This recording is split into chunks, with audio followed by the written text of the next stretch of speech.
Qizig'ini oxirida ko'rsataman. Yuliana magazinidan raspakovka 185 mingga. Birinchi bo'lib sotib olgan narsalarimdan biri bu koreyskiy konditsioner.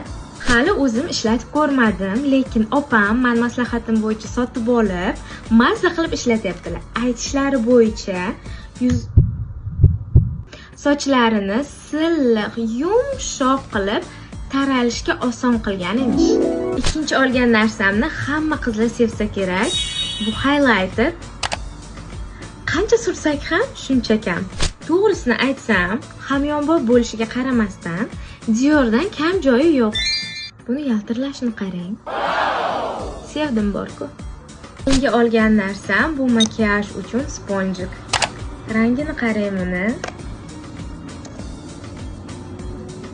Eng qizig'i bu yuvinish uchun to'plam. Ayam buni ko'rib, shunaqa narsa ham olasanmi deydilar. Hozir ko'rsataman nima uchun.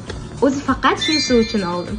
Bu qo'lga kiyib, qo'lingizni yuvayotgan payti suv oqib ketmasligi uchun ekan. Ichida shuncha krabiklar bor. Krabiklar hech qachon ko'p bo'lmaydi. Bu ikkinchisi, bu uchinchisi.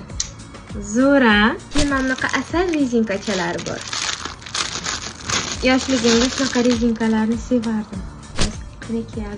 Makiyajimni o'chirayotgan payti yoki uhod qilayotgan paytim yuzimga sizlarga shunaqa videolar olaman deb shunaqa narsa sotib oldim.